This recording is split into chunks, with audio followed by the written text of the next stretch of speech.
0. That shows you they don't need the ball. They're quite comfortable without the ball. Anthony Robinson, far side of the screen. He's going to play high. That's going to bring Tillman inside to create some of these midfield rotations that were so successful for the U.S. in their first match. Weston McKennie trying to angle it in there. Looking for flow foul again. It was Cameron Burgess who sends it out. And then just miscontrolled on the outside by Nishan Velupale. Tony Popovich was playing for Australia at the World Cup 20 years ago. He kind of rescued their qualifying campaign. And one of the things he talked about yesterday at the press conference, very similar to an American soccer standpoint. He said, we're trying to put Australia's soccer on the world map. It was great that we won, but now we've got to back it up and do it again.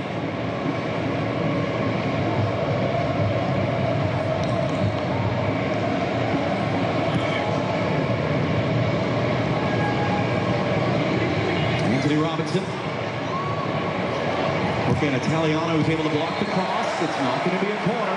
Decision from our referee, Felix Weyer, as it's a goal kick.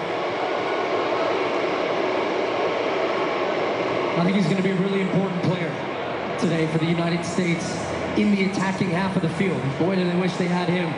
Christian Pulisic, fitness knock. Would he be in? Would he not? He is out and unavailable for the U.S.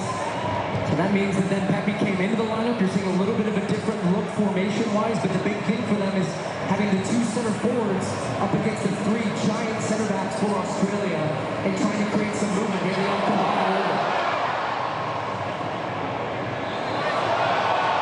And the final free kick for Australia. Kenny Taft down the field. The extent to which you can hear anything we're saying. What more can you add on Christian Pulisic being out here today? Well, John, Mauricio Pochettino telling me before the match Christian Pulisic is making good progress. The hope is he is ready and able to be selected soon. Truthfully, he was almost set. He did everything to try to be available today. I actually saw Christian Pulisic encouraging teammates before this match. He's been positive on the bench, specifically hugging Ricardo Pepi and offering some words of encouragement there as well. Jimmy was the first one to bring us that news about an hour and a half before kickoff today. Melissa took a kick to that calf in practice in the days before the Paraguay game. It tightened up during the first half as he became the USA's all-time leader in World Cup assists. So that's the question. Who steps up into that absence and lifts the U.S. forward today?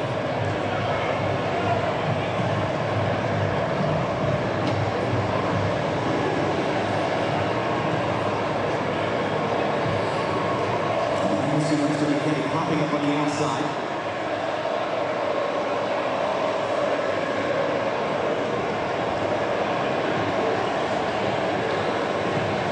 Foreman trying to lift it up towards McKennie here. Really bring it down as Hughes gets across the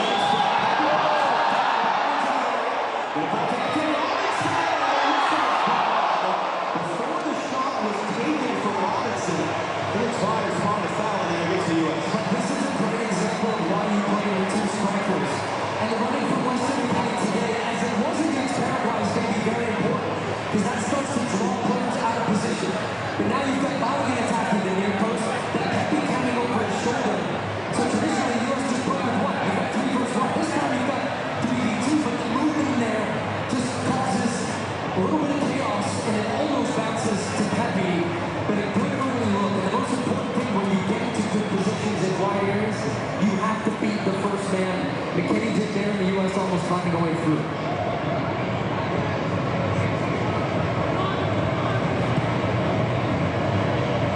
Matt Freese under some pressure here.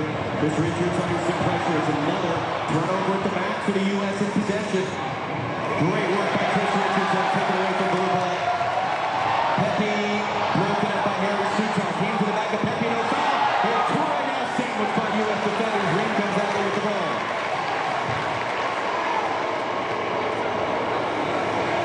And then Tillman knocks it out for an Australia throw. And the U.S. starting a little frustrated right now. Yeah, but turnovers will be your worst enemy in a game like this, where Australia, look, we talk about them sitting back deep, but when they feel there's a chance to press and you're facing your own goal, they're going to squeeze the game up, and they force the U.S. into 2 careless turnovers that have almost proved opportunities for them to find a way and attack the U.S. goal. So that is something in the middle of the field to be very aware of as Pepe's chasing down Sutar here. And the big man, Harry Sutar, the captain, back to the youngster Patrick Beach, just his 4th ever appearance for Australia. At the age of 22, but a monster night in the opener, 8-save shutout. It was promising there for a moment, but it was errant from Balogun for Tillman. Freeman wins the challenge in the air. McKenny has it knocked away. Adams got there. That's a tough tackle there. That was Matthew Leckie, long-time Australian veteran who catches Tyler Adams, and Adams is down hurt.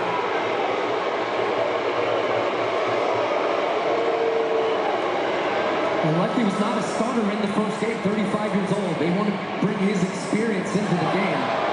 To me, that's a yellow card. Not giving that yellow early. The ball's very clearly gone.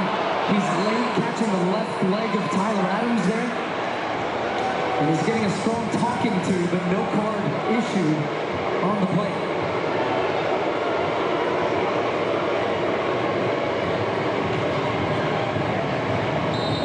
Tyler Adams there, such a leader on this team, such an important part of this team since he was a teenager. And Mauricio Pochettino, speaking to him yesterday after practice at the University of Washington, he speaks so much about the mental side of the game, and he said, more than anything else, we have to compete. We win or we don't win. Okay, we have to compete against Australia.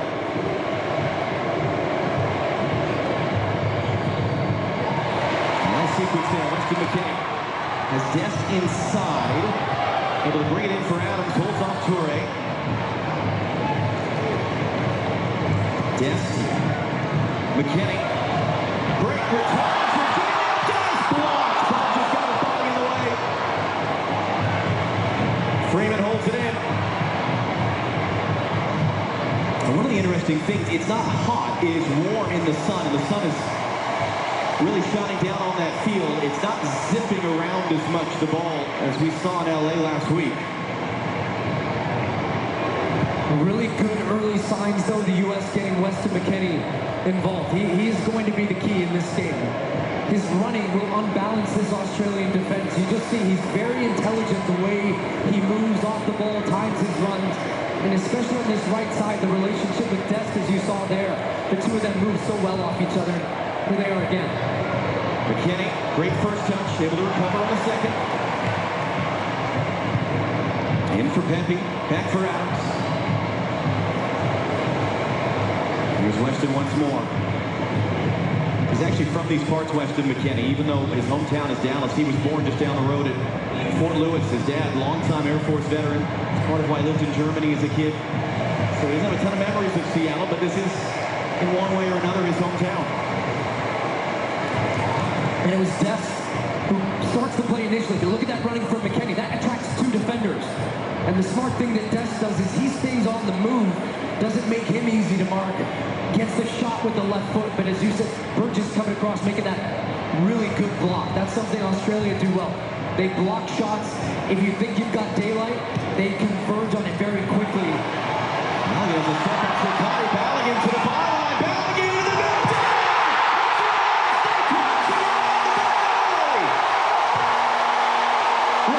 Pepe was in, was it perhaps left off the defender? Who cares? It's 1-0 U.S.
Italiano running in. Important interception by Adams.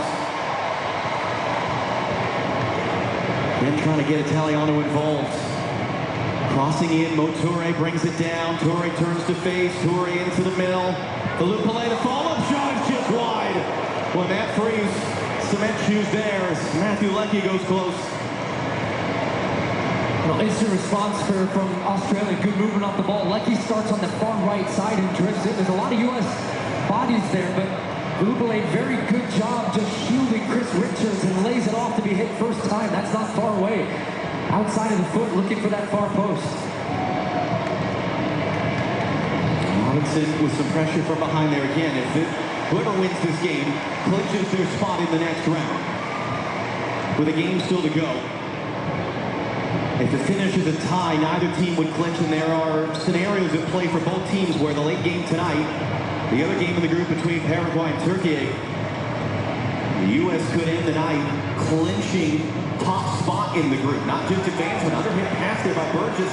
It was his own goal that gave the U.S. the early lead. Tillman trying to handle for Dest. That's going to be a U.S. corner.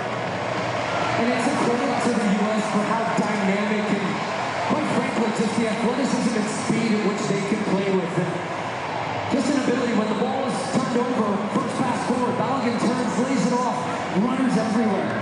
And Australia really, as they were on that own goal, scrambling to clear the ball, goes out for a U.S. corner.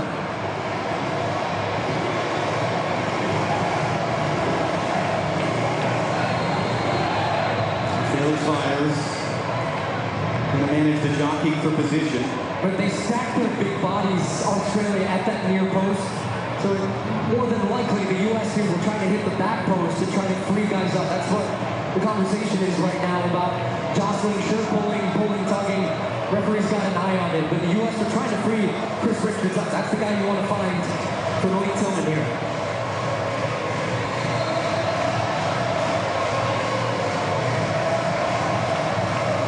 Tillman swings it in.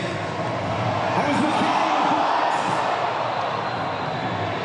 and it was a handball against the United States. And that's what they did. Beat that first man, get over the 6'6" Harry Sutar. And it's Weston McKennie, whose last goal for the U.S. was off a set piece against Belgium. He gets a great look at it there. Hard to see what it was blocked by. It was Boss, comes right off his chest, and then the right hand of McKennie hits it on the way back out. Great block by Boss, because that was going in that far corner.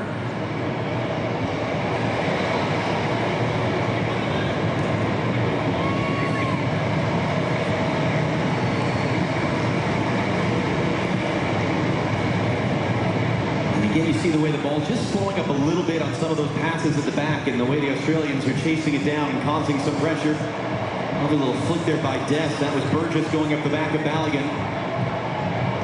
Adams tackles it away, but it falls to Toure. Chris Richards is there. And then Adams is shot down. And this is part of the conversation in this game today. Australia want to make it physical. Yeah. They want to make this tough, so how does the referee handle it?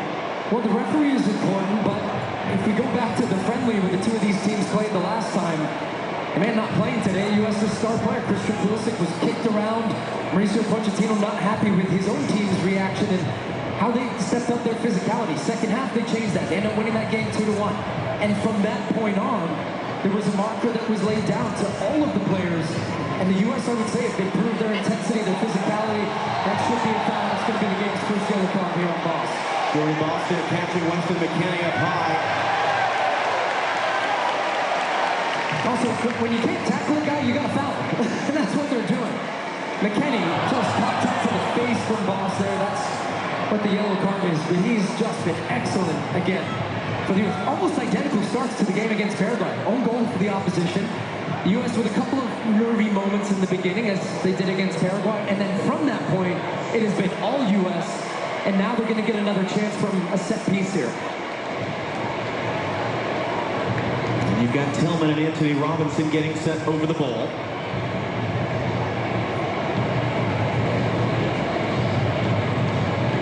And the U.S. is going to push just about everyone up for this. I'm interested who's going to take it, because you have two options. The left foot of Robinson, which would bend on top of Beach, or Tillman knew had a good one, but I would put pressure on this young goalkeeper straight away here. Robinson runs away. Tillman sends it in. It's McKenna with a flick. Draws a few oohs from the crowd.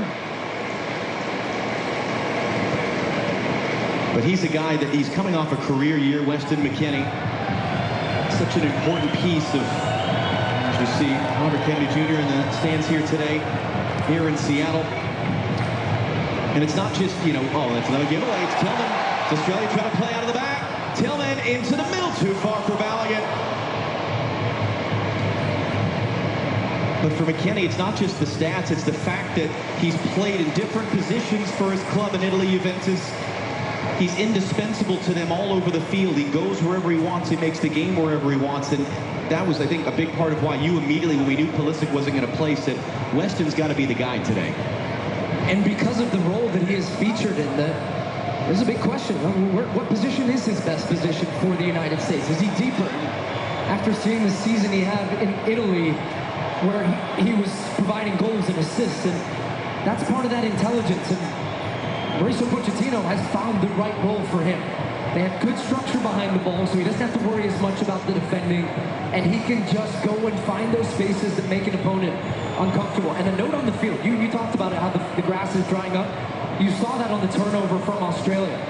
Because of the heat here today, it is a slower moving ball, and a couple of times Australia have left passes short that the U.S. have jumped those passing lanes. So we'll see if that has an effect as this game goes on.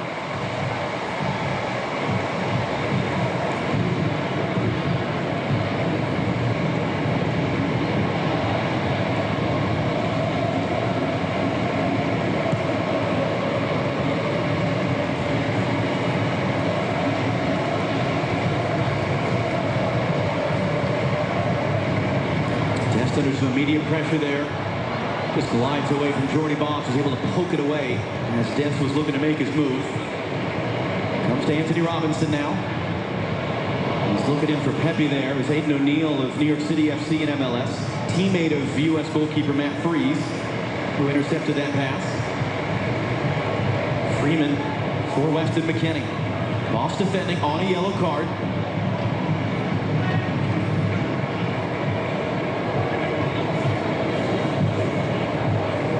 A little under hit there, and Adams had to quickly recover it. Thumbs up for Weston McKennie at the end of the play.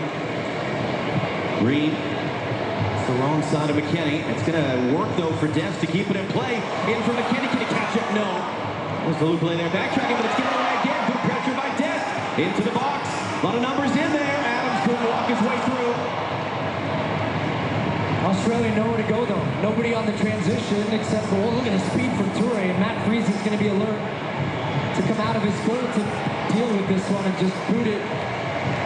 Looks like it stayed in. It did stay in play. And that was great work by Alex Freeman as well, putting a body on Toure to try to slow him up. That is where Australia are just so dangerous. Lecky wins the knockdown. Italiano now. Anthony Robinson there. And it's a U.S. throw. Last off the Australian player. Well, the U.S. getting an own goal for a second straight game. That has never happened in the history of the FIFA Men's World Cup. And in fact, all time, only France have benefited from more own goals than the United States. That is number 5 in the history of the U.S.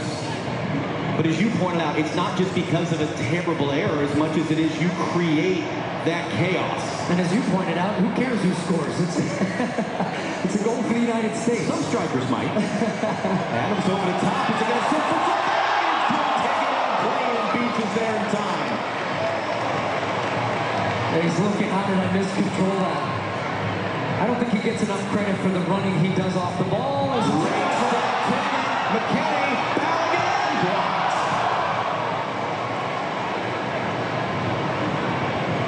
And then Lecky, that was good work to kind of look Anthony Robinson off and allow Italiano to get on the run.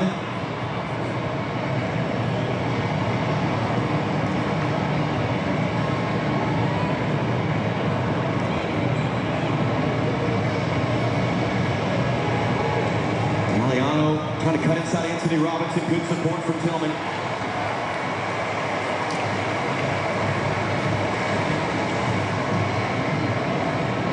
And you bring Javier Flobal, he scored twice in the game against Paraguay, described it as a dreamy night. First time since 1930, the U.S. got multiple goals out of a player in a World Cup game.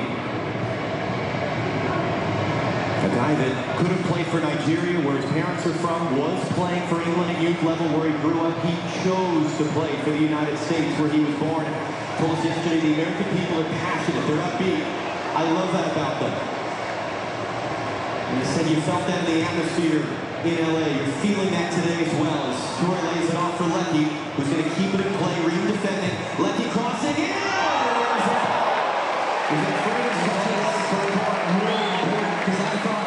Deliberately had to jump on him and just watch Freeman at the end of this accelerate to get away. Good long build-up from Australia. They get a look that they would want. They're 3 against 3 right now. The U.S. want to always be +1 in the defense, making sure they have a man that can cover. Look at that. And speaking about own goals in situations where you're under pressure, maybe the ball can go anywhere. Great concentration, committed early, gets his foot across, but it's going to be a corner.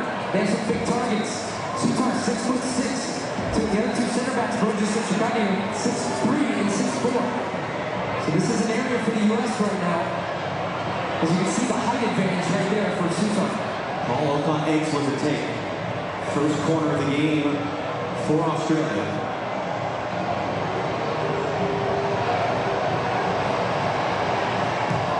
And it's just clipped up there towards the penalty spot. Knocked down. Freeze had to wait.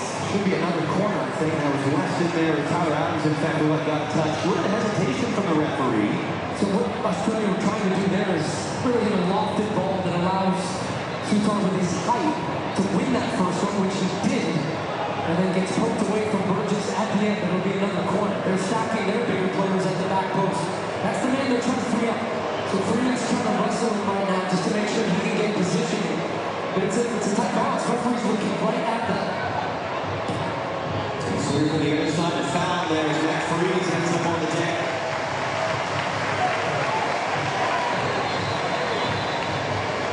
And that will take us to our match break, sponsored by Lenovo. Halfway through the first half of play on just a glorious, sunny, and more importantly, loud day in Seattle. It's the United States up 1-0 on Australia.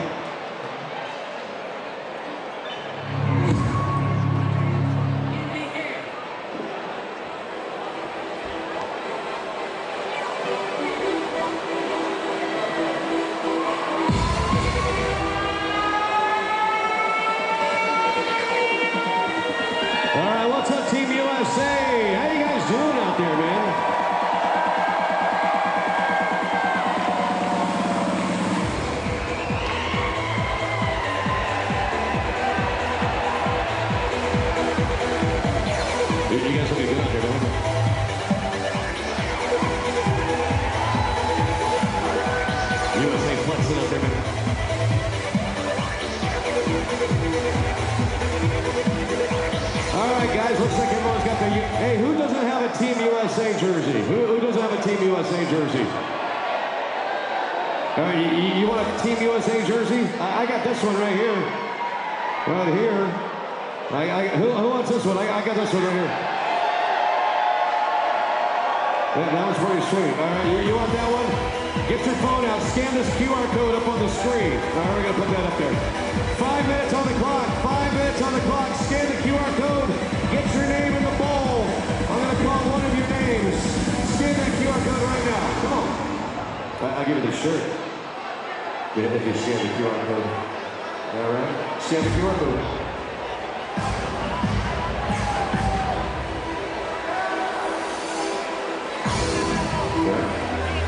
We're going to do this for the hydration break.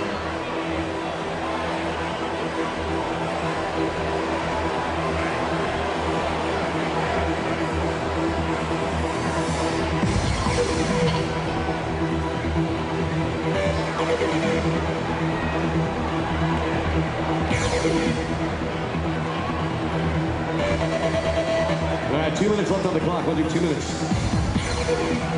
Scan the QR code with this Team USA jersey I got.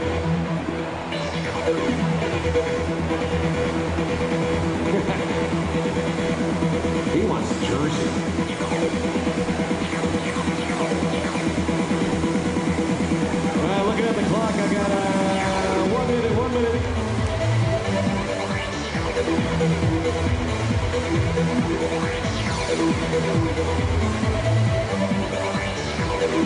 All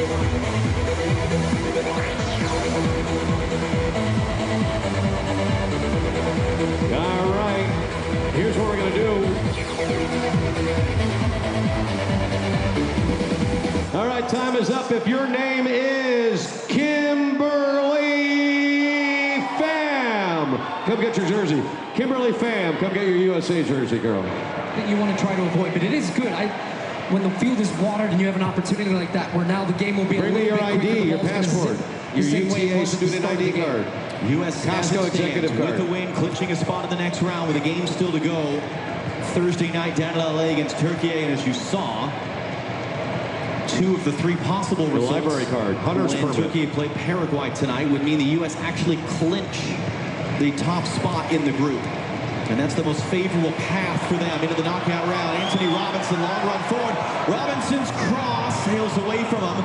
Although that was going out, or was it already out? It was already out before Boss touched it there. Something I've been very impressed with, and this was the hope in playing 2 strikers, is that one will stay centrally, the other one is going to run. And that's flip-flopping between Pepe and Balogun. But in that sequence there, Pepe had made a great 30-yard run in behind. He didn't get the ball, but it doesn't matter because it dragged the center back with him. And it opened that space then for Robinson to make that run. The service was there, didn't come off, but great signs for the U.S. The center backs, they don't want to make those runs. But when you force them to, and they have to, it wears them down. And maybe it doesn't happen in that moment, but then the next one, you open up space for your teammate.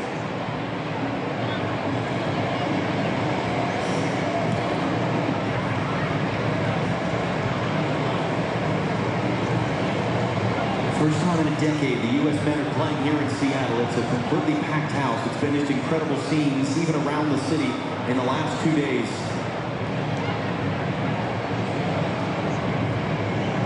This is a stadium built with World Cup soccer in mind. Unlike a lot of the other NFL stadiums that these games are being played in, when the plans were drawn up and the late Paul Allen, who was the driving force behind building this stadium, they made sure the stadium was built wide enough to hold a World Cup soccer field, which is more than 20 yards wider than an NFL field. Let alone all the support here over the years for the sport of soccer. Can the U.S. make it that much more a perfect day by getting a win?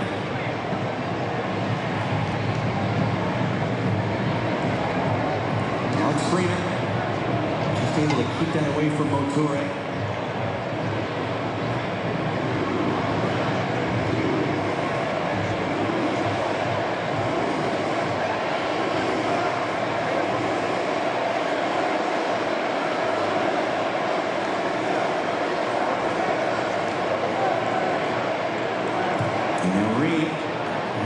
Running, it's mishit backwards there by Chircotti, and it's cleaned up errantly by Italiano, and it gives the U.S. a point. Italiano's head spinning right now, quite frankly, because he's not sure how far and how aggressive he should be with Anthony Robinson. And then that space when he steps out, the U.S. are saying thank you very much. Because Chircotti doesn't want to come out of the box. He wants to stay within the lines of the box and defend. And the U.S. are taking advantage of that space down either channel, which was similar channels against Paraguay. I wasn't sure there would be that same space, but the movement and the running off the ball has been excellent once again from the U.S. Malik Tillman once again to take. In swinger. Richards was up for just too tall for him.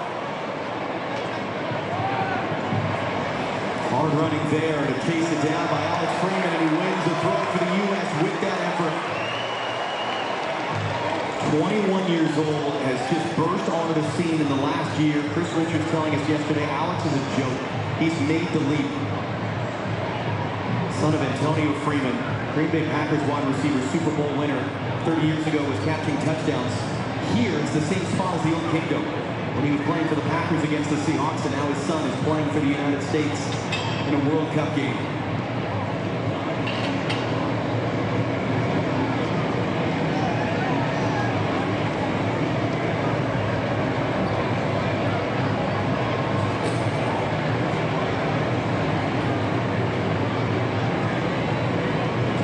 Options. Balogun able to hold it up. Tillman tripped up.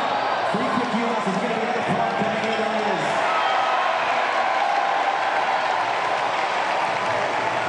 Passing movement, one touch quick. Italians, it's going to be so difficult all day long for it. But what a first touch from Tillman as well. I mean, to be able to shift his balance and momentum there, just to take... It's like a cheese grater. Look at that. Just raking down the side of his left leg there. Alessandro Triccati, 22-year-old, born in Italy, grew up in Australia. His dad was a professional player. Actually switched a couple of years ago from playing for Italy to playing for the Socceroos, and now he joins Jordi Boss as being on yellow cards right now. Anthony Robinson, the ensuing free kick. Richard trying to get in there, and there was a foul as there's an Australian player down before it reached Richards.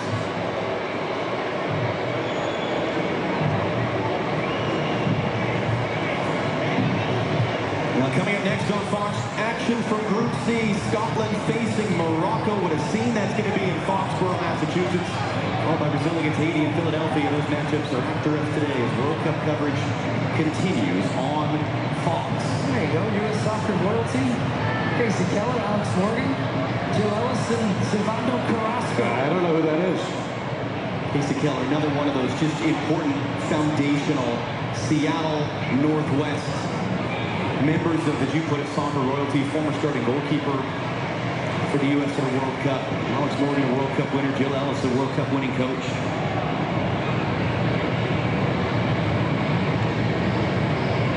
Tony Popovich right now had an unbeaten first year as Australia's coach until October, when they lost to the U.S. in a friendly. Again, we call them friendlies, old-fashioned term. Mauricio Pochettino really dislikes that term.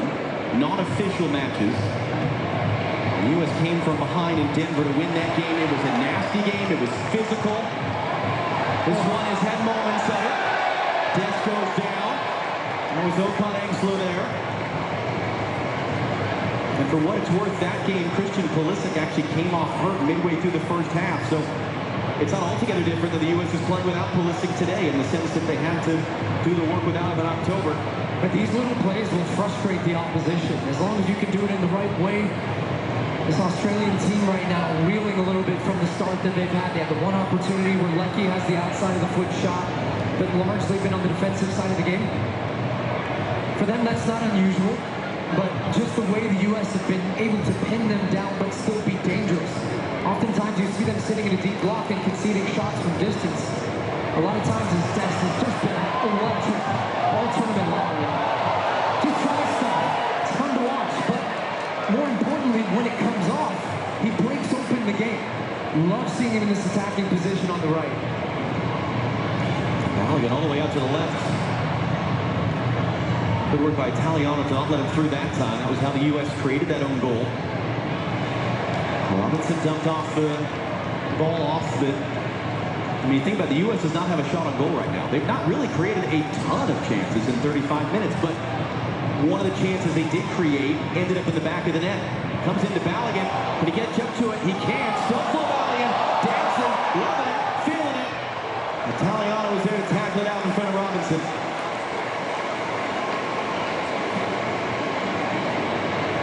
And that's the big difference because Turkey couldn't find the back of the net with the chances they were creating Saturday night in Vancouver. The old cliche in the game is that goals change games, and how different this is for the sake of that goal. But the difference also is, if you look at the stat line, Turkey had a ton of shots, but a lot of those shots were outside the box. They didn't test the Australian goal in Patrick Beach. So the U.S. being patient in moments and waiting for the gaps to open up. But while having the ball and shifting it quickly, you're wearing down the opponent. So you're doing the work for later in the game, not just now. That's something to consider for the second half and as this game goes on and the opposition tires. And this is something I have loved from this team. From 1 to 11 on the field, closing down, counter-pressing when the ball turns over, just a real commitment to stop the opposition getting anything. Was Malik Tillman there, German born and raised, son of an American serviceman. Serginho Dest out on the right, born and raised in the Netherlands. His dad, longtime member of the military who served in Vietnam. We mentioned Weston McKennie, who was born at Fort Lewis. It's a big part of the story is the number of players over the years and on this team, sons of American servicemen. And whether raised in this country or not, in that case, they choose to play for the United States. And these guys are so dialed into this opportunity. The crowd in LA, the way the country's engaged. Great turn by Pepe. Flo Balogun now has Dest. Australia flooding numbers backwards, crossing in. Pepe rising up. Those big hairy suits aren't headed away. The Australians struggling to deal with it. Dest trying to get in. Scrambled out for a U.S. throw. Another good example. Instead of the ball turning over and retreating, no, put the pressure on. Well, the ball's in their box. Great recognition by Dest. It was his cross that was cleared away. Follows the ball in. And just a lot of panic at the back from Australia as that ball's out. It will be an Australian throw.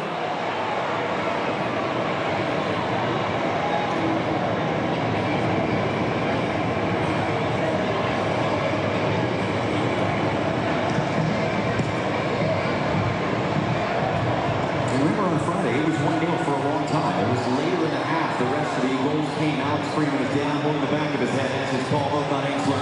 And immediately the medical staffs are rushing out. And Freeman was just trying to flick this ball on. And Okan Ainsler just crashes into the back of it. Two players challenging for the ball.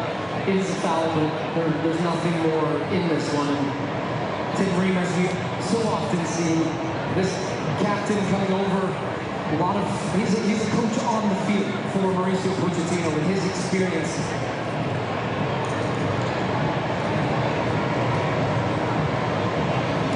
For the Australians as well to come over to their coach, Tony Popovich. And this is Chakati on the right side of Australia's defense. And I just even by his hand motions there, I think he said, look, when I have to step in with Balogun, it's leaving space in behind him.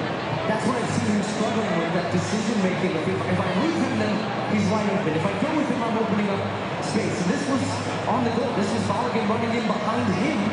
Gets in behind, squares the ball across. Sutar had to commit to the near post to try to block it. And then Burgess puts it in. If he doesn't, Pepe's put it in. So it's a tough spot for a defender, especially when you're going with that left foot there. It's hard to get your body turned and clear. Joyous scenes throughout the building. Here in Seattle as Alex Freeman is sitting up now. Okan Ainsler is on his feet. There you see Freeman now. Being held back up to an isolation. Coming into the Visa halftime show live here on Fox. Rob Stone and our crew of American soccer royalty down to our left. Great scenes pregame around their set out on the plaza on the north side of the stadium. And this is good. These are team doctors right now checking these guys for potential concussion symptoms, making sure that they're clear to continue in the game. And that's what the referees, the conversation is right here. Out of view of that, Chris Richards has run over to have a chat with Mauricio Pochettino. It's just so tough because you want to play, if you're a player, you want your starters on the field, if you're a coaching staff, but you just have to be so smart about long-term health. The brain is a muscle that is just, as we all know, it's hard to really know for sure in the moment. And so, being very intent. Hey, please don't stand on the furniture, bro. Please don't stand on the furniture. And Okan Ainsler are continuing. There will be quite a bit of stoppage time coming at the end of the half between the break and then the stoppage there. So a long way still to go. The U.S. a goal to the good, the 11th minute own goal. Matt Freese has made one save.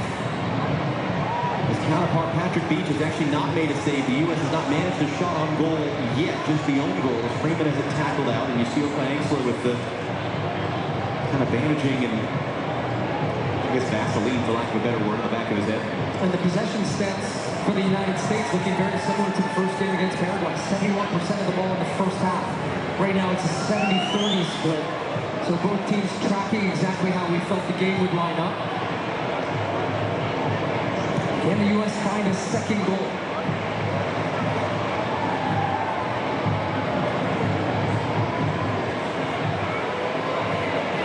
Weston McKennie, nice little move to get away. Underhit, trying to roll it in for Pepe. Put it right back to him, though. Here's McKennie. Look at all the yellow shirts in there, though. Struggling to find a way to go. Freeman for Dent. Tillman's out on that side now. The nutmeg does the contact. Couldn't get it back under control. Tillman not for the first time, working hard to win the ball back for the U.S.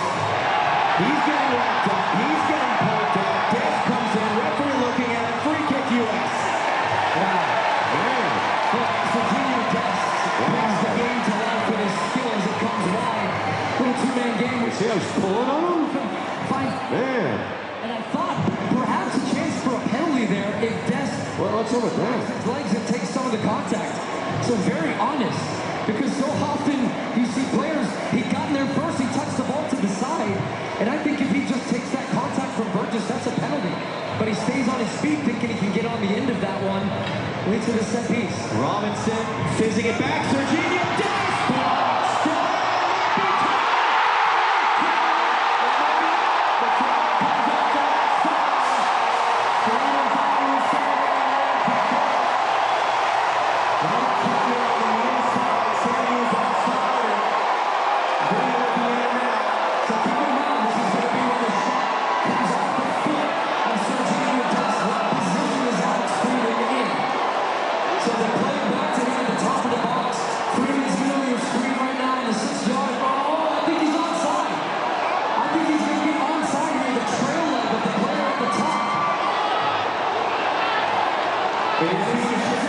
It is being checked, so we're holding the play right now. Boston's under the assistant referee Mark Blackburn watching with us as well. Mark, your thoughts? Yeah, the first shot in from the US attacker, it comes off the Australian defender, but that's it. I think that's offside, sir. Still be offside. However, I think that the defender, the replays that I'm showing, the Australian defender is coming back, and I think that the back leg is just playing the player Balogun who scores the goal, and I think he puts him in an onside position. I think this could be given as a goal. Yeah, I think so too, Mark. Right at the top there. And it's a great recognition there of an opportunity for Freeman, who ends up heading that ball in. And this is where the semi-automated offside technology is mapping all the players. It's microscopic. And looking at this can be deceiving, but because there was a second U.S. player who was in an offside position. Here's the decision.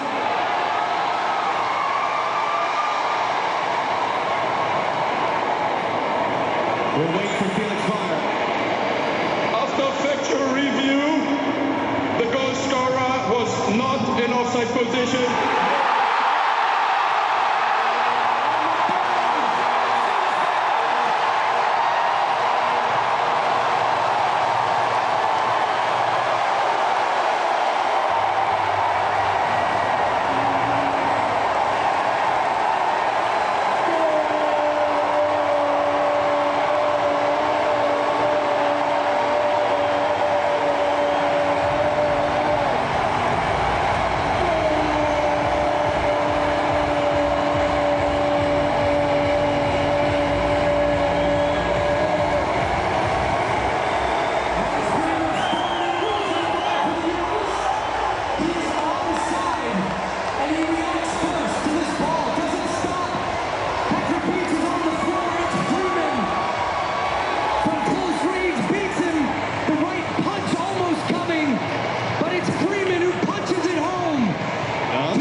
He had an assist in game one. He's got a goal in game two. We're into 7 added minutes at the end of the first half. It was a big talking point. It was a part of the crisis this team was in a year ago, that so many of the top players were not a part of the CONCACAF Gold Cup. Alex Freeman is one of the guys who got his opportunity as a result, and he is, after becoming a lockdown starter under Mauricio Pochettino at that Gold Cup, played in every single game since. You take your opportunity whenever, however it comes. And how similar that is to the game Friday against Paraguay for the U.S. to get another goal late in the half. There might be more coming. We've still got good 5 minutes here. Tillman wins the corner.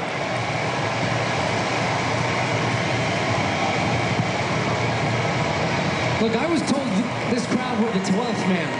I'm going to say they're the 12th, 13th, 14th man. I mean, the energy, the sound in this building from the moment this team walked out. In fact, yesterday, walking the streets, just such a buzz all tournament long. These U.S. fans are fired up, and quite frankly, for good reason. This team is delivering, and once again carrying a 2-goal lead right now. Tillman has Anthony Robinson, a short option. Robinson runs away. Tillman hooks it in, body's already down. Richards was rising up, and there was a foul there as the Australian defender went down.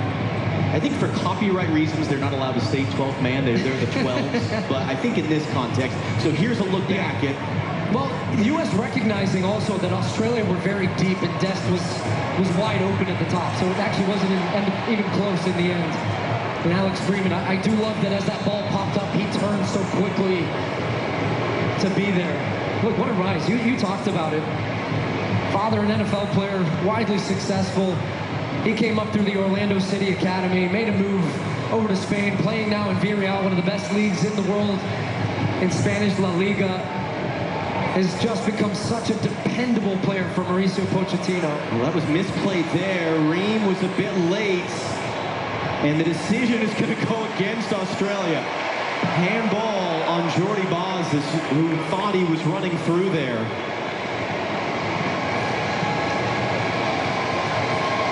Yeah, great call. Felix Fire, referee, has been all over it. Good first half from him as well, I feel, in game management, giving out cards when he needs to, letting the intensity be high. Going to be a lot of questions for Tony Popovich going into the half of how do you change? Look, for the Australians, they're going to be chasing this game a little bit. But now you're starting to also think this is game 2 of 3. Third place finishers will go through. Turkey going to play later on today against Paraguay. This is an Australian team by winning that first game and put themselves in a good position, but you don't want this to get ugly. But how hard do you go and come back at the U.S.? And from a U.S. standpoint, it was one of the things that we talked about with Chris Richards yesterday. They didn't want to get complacent off the back of the first win, and you don't want to get complacent now. No. Because Paraguay worked their way back in for a stretch there in the second half, and you know the Australians are going to spend the entire halftime yelling and screaming and getting fired up. And the hope is as well for this U.S. back line, they take some pride in a clean sheet, because the stat out there, they've conceded a goal in 11 of their last 12 games. And as it was against Paraguay, a goal that came out of nothing. A clean sheet, no goals against would be huge for this confidence of this group defensively, as that one's going to... A little bit of contact there. Felix Fire is going to say goal kick. But overall, John, a great first half for this U.S. team. And answering the questions again, hey, you did it once against Paraguay. Can you go again? The answer to that question is yes.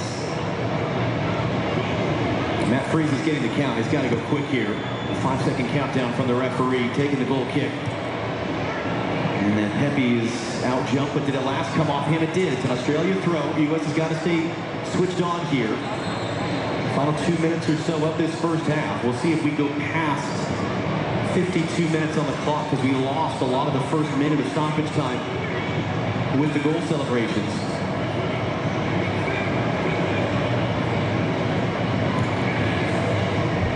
Ream, a strong header there. Adams, the strong header. Balogun, and he takes a knock to the back of the head. Flo Balogun is down. Ends up as an Australia throw.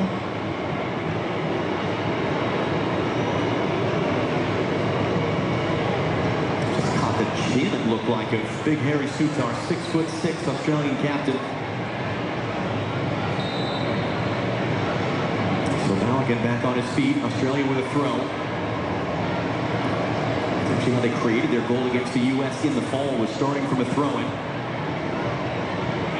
Adams intercepts with Robinson's help. Tillman, nice little flick there. Pepe, Balogun wants to run with it. Tillman, a lot of traffic, able to weave through it. Couldn't play the pass directly through. Austin McKinney is down in some pain. Freeman is driving forward. Freeman into the box. Inside, Serginho does! Too perfect. First save of the game, Patrick Beach. Dest is hungry for a goal. Great work from Alex Freeman. Look at all the yellow shirts he drags out of position. Now they have a 3v1. That opened up space for Serginho Dest, trying with the left foot to go to the far post. And Australia maybe trying to find something right at the end of the first half. Taliano weaving its way through. Back to the near side for Jordan Boss. Final seconds. Final play of the half. Dest can't make the tackle. Boss driving to the byline. Freeman is there and it ends up just kind of petering out for a goal kick. And look at the entire U.S. bench right now. Every single player is up, celebrating that defensive effort. That's the end of the half. It is another picture-perfect half for the men of the United States. The only one from Alex Freeman, which was given after video review. Rock star of the crowd on the other side of the break.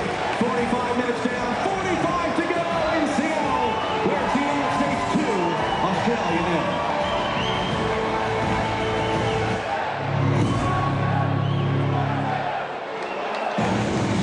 FIFA World Cup 2026 on Fox is sponsored by American.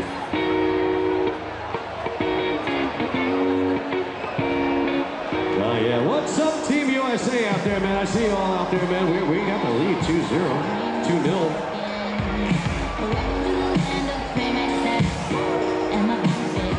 Hey, good to see you, man.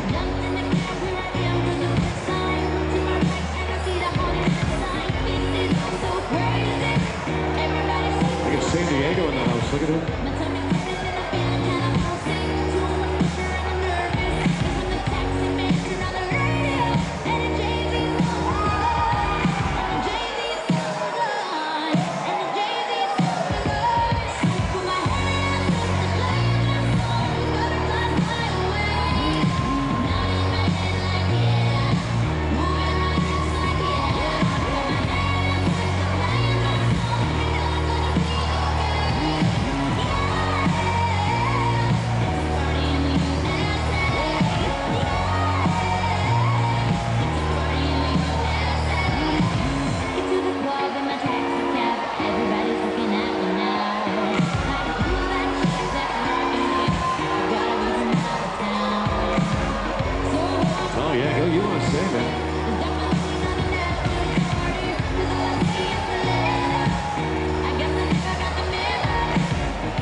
The Bubba Buddies. Yeah, you almost can't see them. I don't think they're ever going to make it back upstairs, though.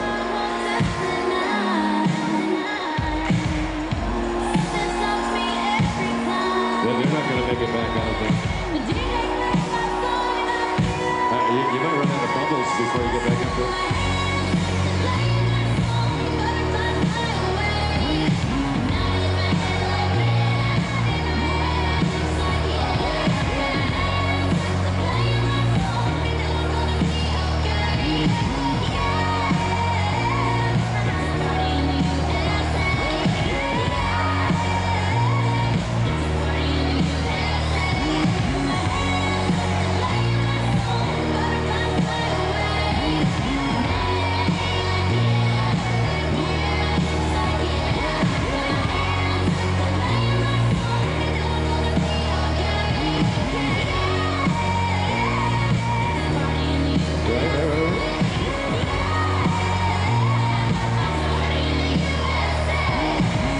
What's up, USA? How y'all doing out there?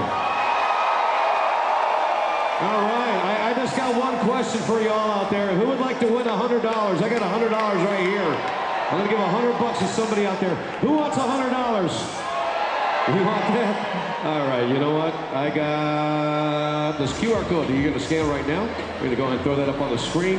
Scan this QR code. I got 5 minutes on the clock. You're going to win this $100 bill right now. Scan the QR code. I got $100 just for you.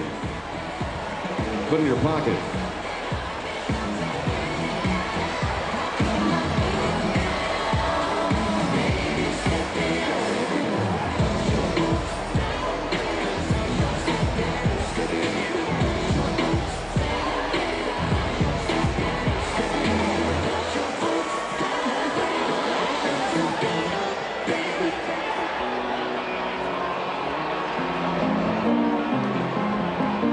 That's all right. Now scan the QR code. You can win $100 cash. Right? You can buy like a Team USA jersey with that.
I got 3 minutes and a half out there. 3 minutes and a half. Scan the QR code. Well, I win this $100 bill right here. Look at that. Look at that. Look at that. Look at that.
Scan the QR code with this $100 bill. There you see up there. Look at that. It's right here. It's right here. Look at that. It's real. Look at that. I'm touching it right now. I'm touching it for you.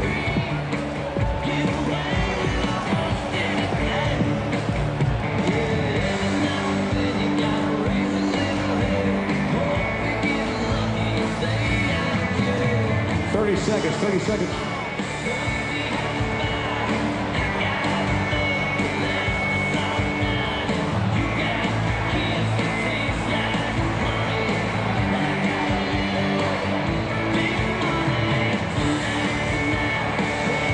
All right.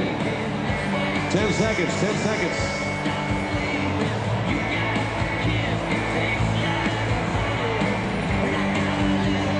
We're at 2. Into 1. All right, if your name is, I'm looking for Ethan Blatton. Ethan Blatton. Come get your money. $100, man, right here. Come get it. Bring me your ID. Bring me your driver's license, your student ID. UTA ID student card. Executive Costco business card. Hunter's license. passport.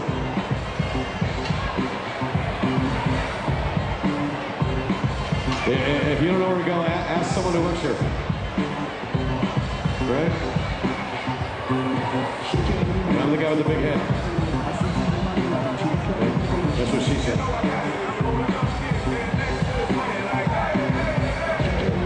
Bull ride, second level.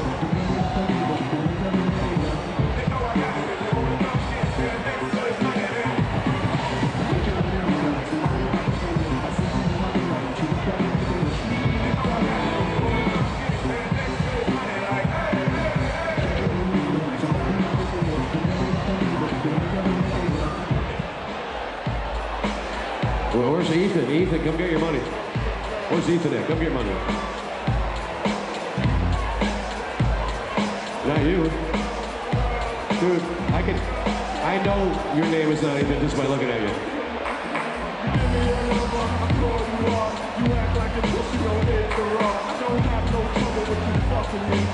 It's more like Ernie, maybe, you know?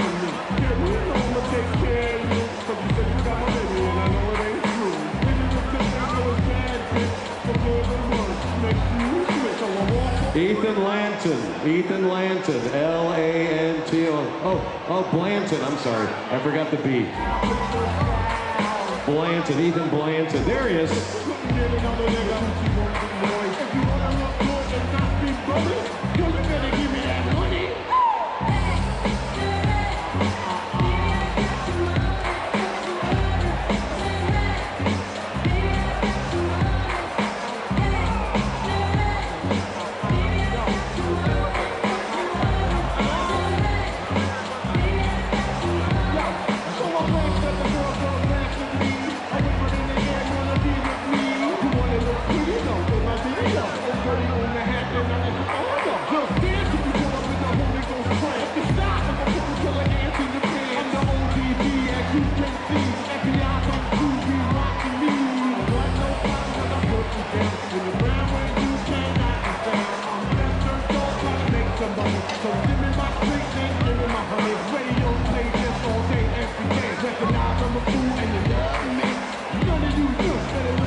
15 minutes into this half. If you want to make some changes, we saw how the changes can free up some players and provide opportunities up top, whether it's Arena or others. But you just got to be smart about this. Yes, there's some young players out there, but there are experienced players out there that even if it stays 2-0, doesn't matter. You ride it out. You hit the nail on the head, Lex. You got to be very smart. Got to put in a professional performance. You talk about 2-0 being a scary scoreline. You have one goal, you let them back in it. So keep the pressure, keep suffocating them. You know, with the water breaks, with the heat, it's going to make it more difficult on them. Obviously, if we get the next goal, it'll kill off the game. But yeah, you got to stay professional and keep doing what you're doing. It's been really impressive and fun to watch. Well, you talk about suffocating them.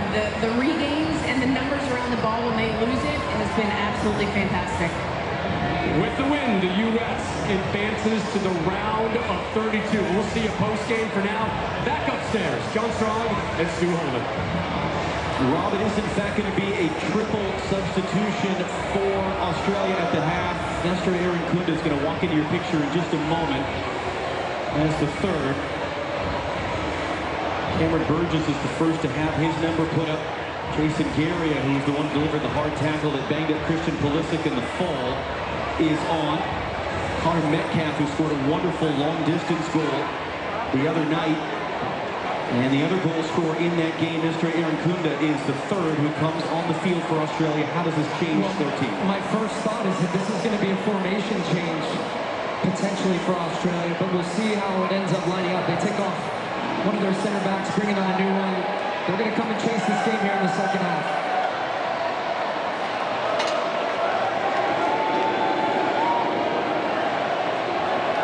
In the second half of the glorious sunshine, rocking Seattle Stadium, which is underway.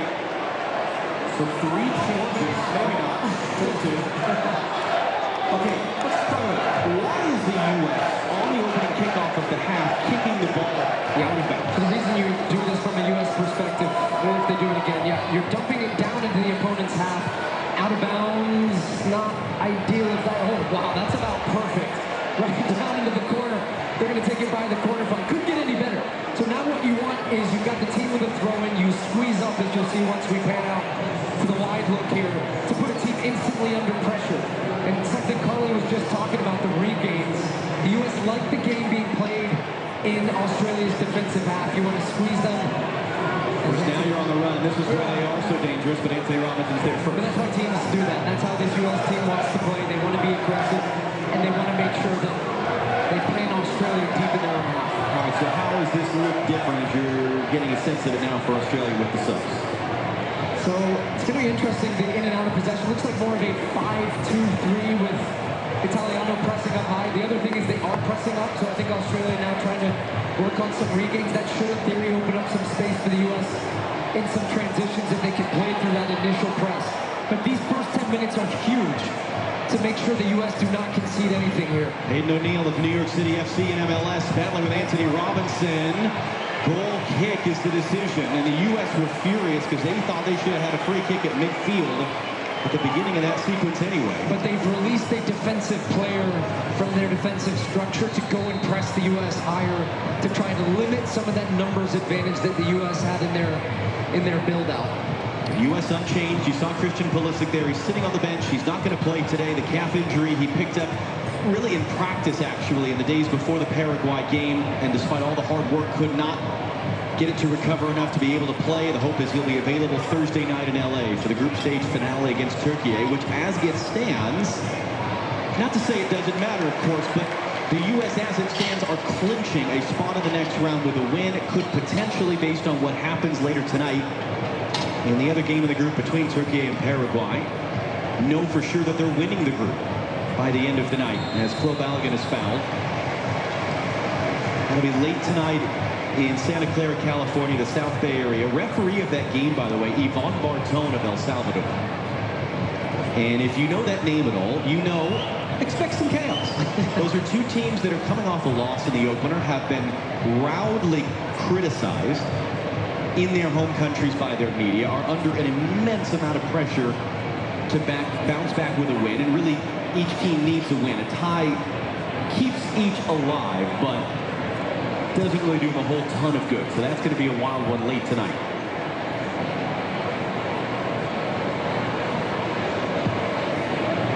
Jenny tapped down the field, get a chance to speak to Jesus Perez, Chief of Staff of the U.S. coaching staff under Mauricio Pochettino. Jenny, what do you have to say?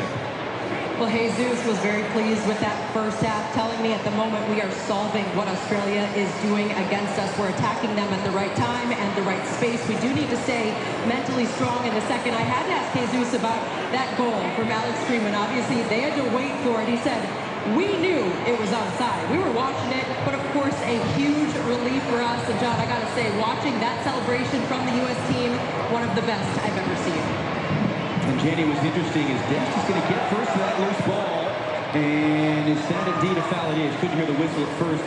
We heard one of the Australian coaches giving an interview to Australian television at the half as well. They fully believe that it shouldn't have been a goal. They were arguing that Balogun from an offside position was impeding the goalkeeper, which doesn't really stand up to scrutiny and replay. But that was, like you talked about, their emphasis. Can they get some fresh legs on? Can they open it up and get on the run and put the U.S. back on their heels? Chris Richards opens it up to Serginho Dest. Great combination he and Weston McKennie had in that first half. Tyler Adams joining up now. Well, there were some questions about who was going to come in for Christian Pulisic. What would Mauricio Pochettino do? I mean, you bring Tim Weah and put him on the right and flip Dest. I don't think you move Dest a single ounce from that position on the right. He is so dangerous. You see him, he's second top guy from your screen up there. When he comes inside now and becomes unpredictable to make these types of runs from inside to out. Then he's wide, then he's in. He and McKennie, look, I just... We'll talk so much about this throughout this tournament, but the two of them have got a really nice partnership together. You've got the solidity of Freeman, so Dest doesn't have to worry as much about the defensive side of the game. And I think that's just the biggest thing I've seen from this team and the way that they are set up tactically is that they have structure, but at the same time while having freedom and featuring the best qualities of all of these players in the right positions. Here's Dest again. That was good pressure there to force just a hopeful ball forward for the goalkeeper Beach. It led to this possession for the U.S. That one is from Dest for Tillman.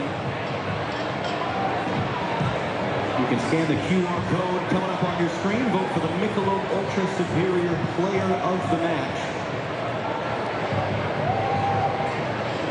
Very similar to what we saw Friday night in that first half. Every single guy in the field is making plays, even if they're subtle and don't show up on a statistical sheet. As Robinson pressured off it there, Aaron Kuna gets the touch.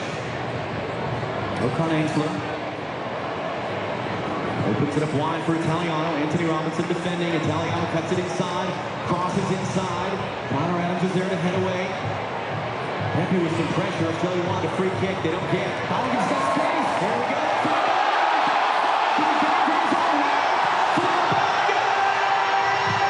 Blocked, ends up out for a corner. Gets caught under his feet. He's trying to look up and see where Beach is. The space was there. This is well Australian example. They're trying to push and find a goal, but then they leave themselves exposed at the back. First touch is good, but that touch right there, the second one, gets caught under his feet as he's trying to separate to give him room for the strike, and then ends up being a great challenge from Chikati at the end to put off Flo Balogun as he was looking for his third goal of the tournament and certainly would want that one back. And he probably will get that one back if this game will continue in that way. He's going to have room to run in behind this Australian defense. The Australians would not have been happy had that ended up in the back of the net with the amount of shirt that he added the defender. They would have been really upset about that. Here comes the fourth quarter of the game. Sent into a great spot. The second man there, that was Chircotti, couldn't get up to it, was able to clear. Tillman takes the bump, trying to control a bouncing ball. Aaron Kuna brings it down. Alex Freeman is there to intercept the outlet pass. And Tim Ream, veteran savvy, extending by a week his own record as the oldest man to play in a World Cup game for the U.S. Just slows it down, settles it down. McKennie will find the angle there for Balogun. He's proving a handful. Able to turn and face on Chircotti. It's another corner. Great running again for Balogun. And he does really, they're playing it quickly. He pins his defender really well, uses his body to shield and make sure that they can't come across and win the ball, drives his team down, wins that corner, which the U.S. took short. Tillman will do it again.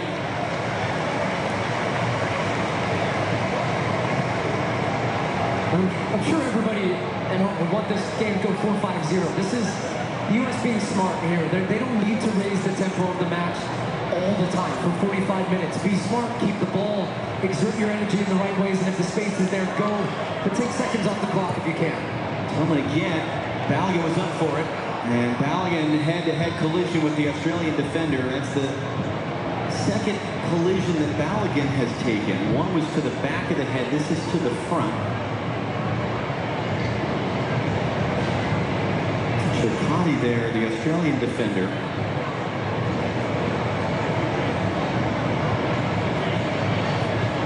And the medical staffs will not come running out. Trinity Robin, who we saw pregame, among the luminaries and the celebrities here in Seattle. Who doesn't want to be a part of this bandwagon right now? It's a good step meanwhile off the break. The U.S. has won it back high at the field as Michael Lynch is watching. That was the famous beast quake. They actually do have seismometers, is that what you call it? I'll look it up later. But yeah, I'm getting a thumbs up in the booth. All right. To measure, like you would an earthquake, the shaking of the building, and we had two big roars and big shakes here today. Freeman lifts it forward, McKinney brings it down. It's going to be an Australia throw.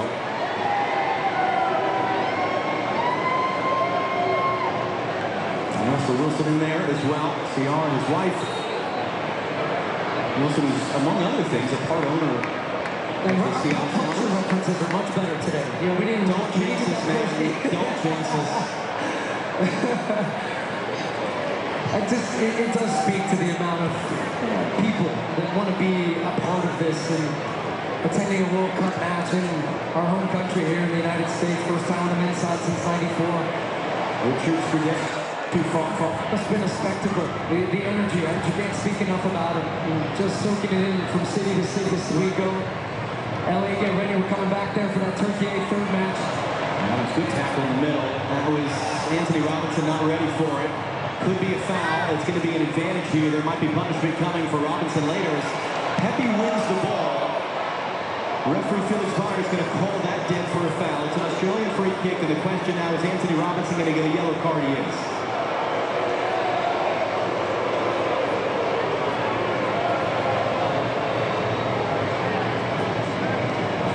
This was not the foul that led to the yellow card. This was the second one, which I actually felt was a paid challenge from Pepe, but that was brought back, which actually ended up stopping the advantage. This was the tackle, yeah, pretty clear. Anthony Robinson trying to step across with his right foot. Italiano, for the first time all game, quite frankly, getting the better of Anthony Robinson. Robinson has been pinning him back deep. Seeing much more of an aggressive positioning from Italiano in this half. So they're trying to get really their wide fullbacks higher up the field to try to keep the U.S. back a little bit. But the problem for Australia is they've just been unable to keep any possession of the ball. And now they're in the set where they were that led to the U.S. chance. But they're going to spread out. They're going to open themselves a little bit from that defensive shell. So if the U.S. can win the ball, like, that would stay. It did. Well, the unfortunate thing is that came from a turnover from the U.S. and Robinson had to step in. So he's got a yellow card. Tyler Adams as well. He was shown a yellow card last week in the first game. If you get a second yellow card in another game, you will be suspended for the next game. So if Tyler Adams were to get a yellow card in this game, he would be suspended for the finale on Thursday. That's going to stand play for Pepe. Ricardo Pepe. And Tillman. That was Anthony Robinson. But that yellow card accumulation is wiped out at the end of the group stage and then wiped out again at the end of the quarterfinal. Alex Freeman. Sergio Dest. Dest on Joey Boss. And the double team will force him back. Tillman, early touch in. Weston McKinney wasn't quite ready for it. Fans on the downstream of the car. Referee was just early.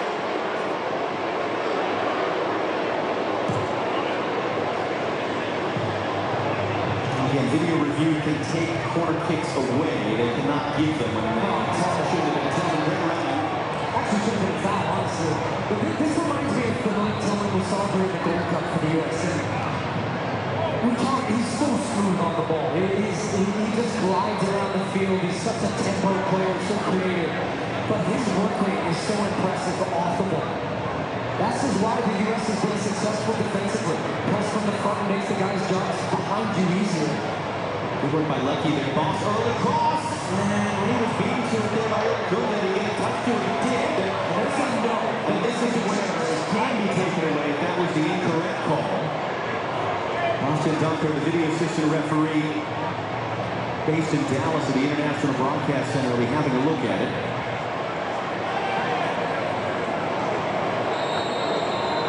And it has indeed been changed. So there's Erkunda coming across.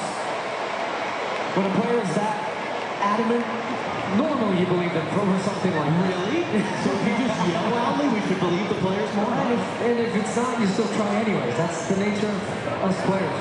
But it's interesting because number 2 Ream at one point was shown a yellow in that first game. Ended up being taken away. Matthew Leckie is down in pain. 35-year-old, long-time veteran of this Australian team. His 4th World Cup. No one expected him to be here at a 4th World Cup. He had a series of injuries. After the last one in Qatar, it had been 2 years since he'd been called into Australia. When he was brought back in the last few months, and Tony Popovich saying just what a terrific job Leckie has done as a 35-year-old to have this second wind of his career and get back to this moment. And now he's getting stretched out. Australia have made 3 subs already of the available 5. It's a chance for the U.S. We're a little bit shy of the second half drinks break, as they call it in Australia, from a cricket standpoint.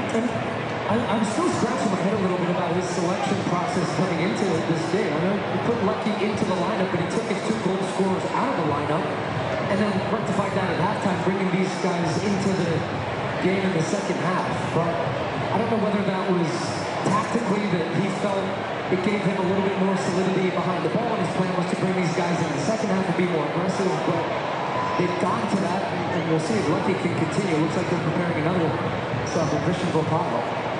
Will they make the sub now?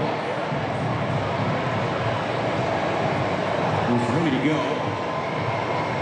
Well, this is an interesting player for them as well.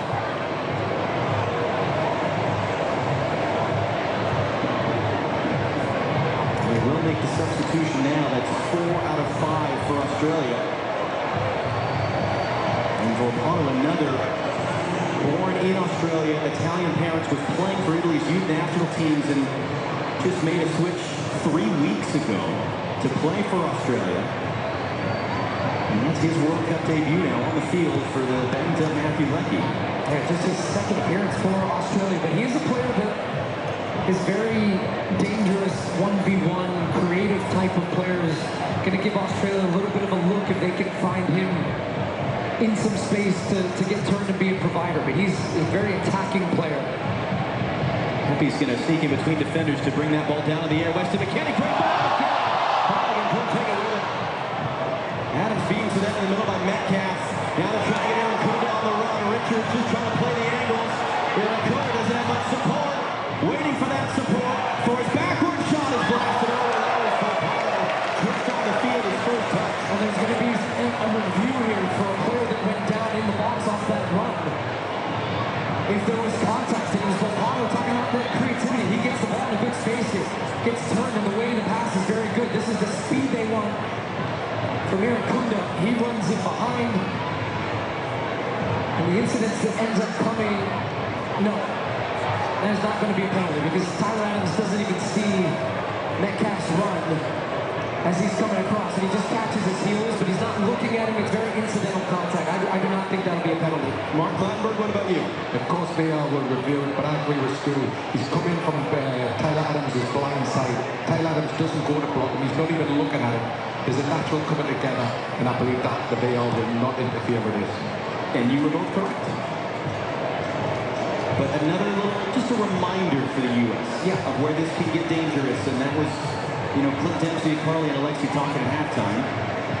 It's why it's such a well-worn cliche in our sport that 2-0 is the most dangerous lead, because Australia pop one in and all of a sudden they're a goal away, the momentum shifts, the vibe shifts, everything can change in a heartbeat. And it'll be interesting to see how Mauricio Pochettino manages his bench here. And I think potentially looking to give his team a little bit of a lift in energy and guys off the bench that will be key. And right on cue, the crowd recognizing they want to give the team a lift.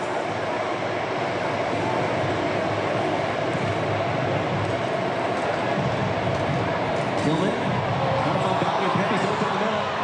Valiant trying to get under control. It might fall to Pepe. It's played. It's pinged around.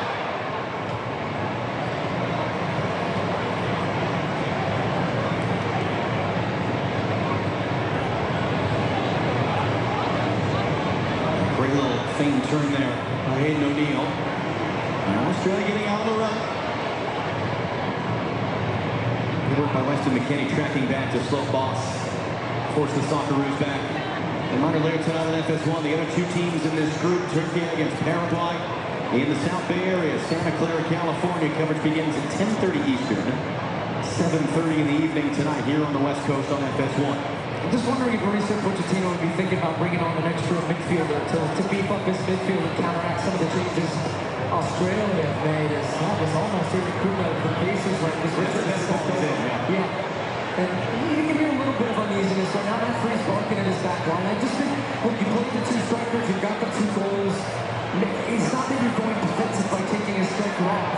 You're just giving your midfield a little bit more dynamism and matching that extra man that Australia had now and solving some of these situations pressure-wise. Because look, you have some 2-2 against the back right here, struggling to play out of the back look. Real Francis, box up over a bit.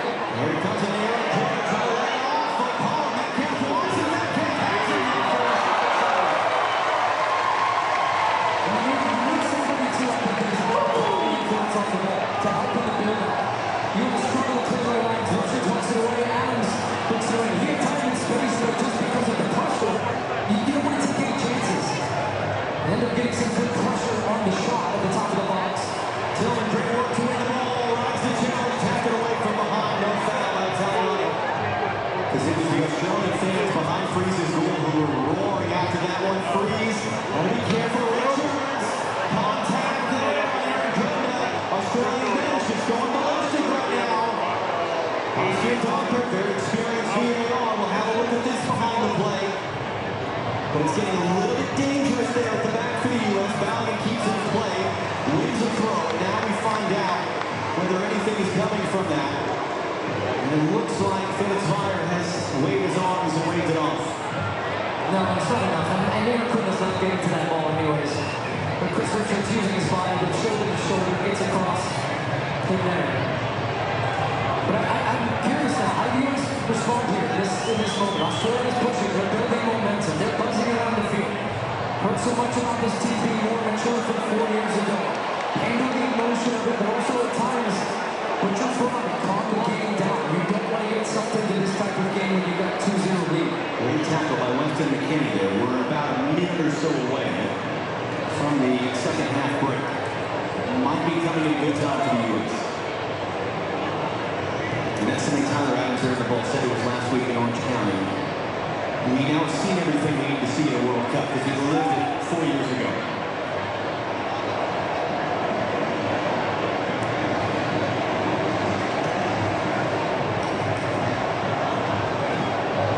As the Australian fans down to the right making a little burst of noise, here come the Americans.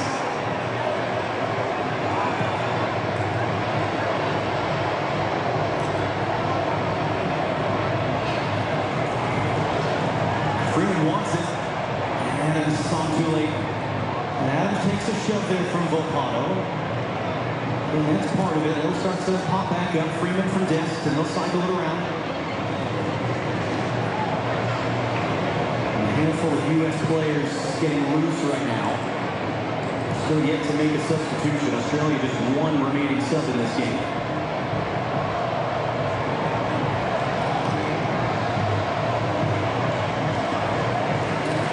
Robinson making a big run, Reed trying to find him, Robinson tracking over his shoulder. And we'll just tail out for a throw.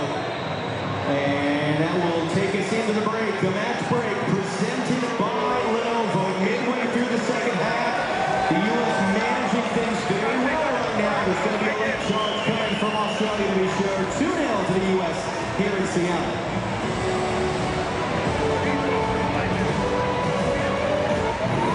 Here's the deal.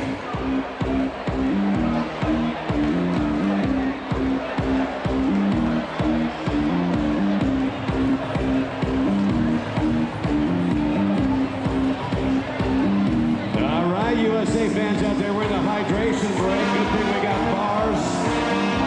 Yeah, both levels. 38 hydration break areas.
It gets really interesting. The goal for the U.S. now is to keep the pressure on a little bit. I think they can be a little bit more aggressive with some of their passing still. It's too comfortable passing it around the back and keeping possession. Keeping possession is fine, but you've still got to put a threat to the opponent to force them to stay back and be a little bit hesitant in the way in which they're pushing forward. I expect to see some of these subs soon. I think the U.S. need it, and we'll see which changes end up getting the final knock. We can always get top of his head, but it looks like Sebastian Berhalter is moments away from coming on the field. Dennis Bennett on the outside, keeper the ball cleanly. And Freer couldn't a good tackle, Chris Richards. And then Pepe had an option layoff for Dennis.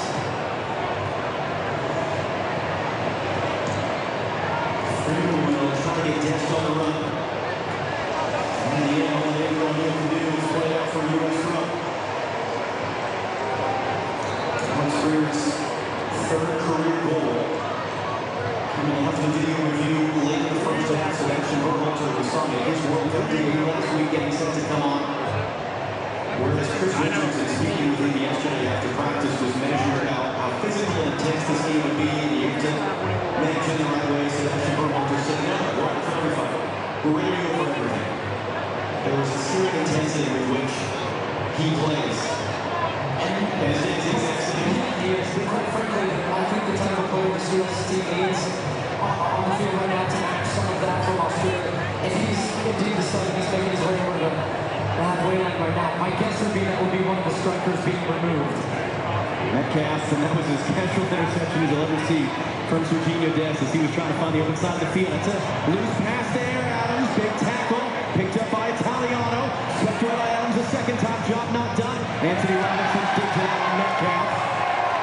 Able to turn the corner. And the U.S. find the open side of the field right now. Aaron Kuhn is going to chase down Ream. Dumps Ream to the turf. That's a free kick for the U.S.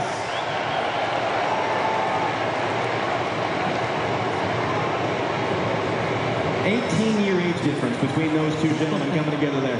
Yeah, but the Aussies are hunting the ball now. They coming in strong and also late, as you can see the foul there on Tim Ream. Berhalter's ready. And they've been having a hard time with that electronic board all day today. Aaron Kunda became Australia's youngest ever World Cup goal scorer last week. Trying to get him going. It'll be Ricardo Pepi taking off for Berhalter.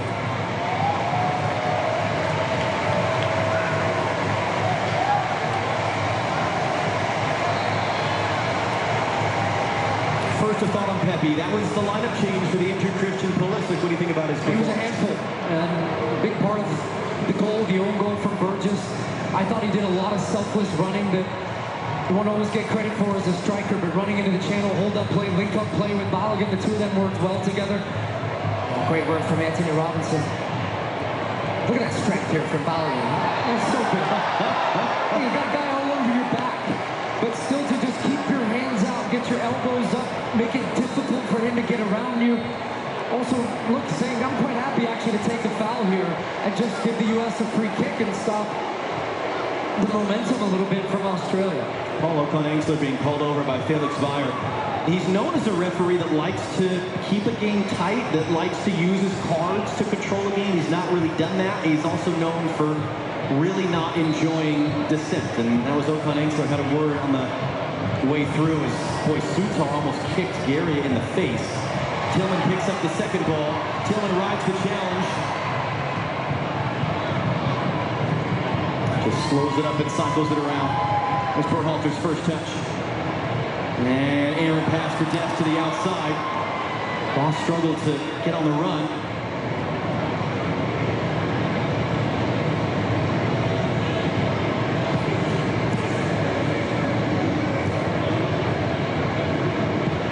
O'Neal just threaded that through for Metcalf.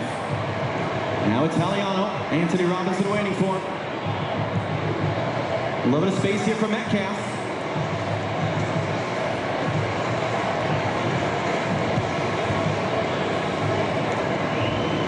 It's Volpato.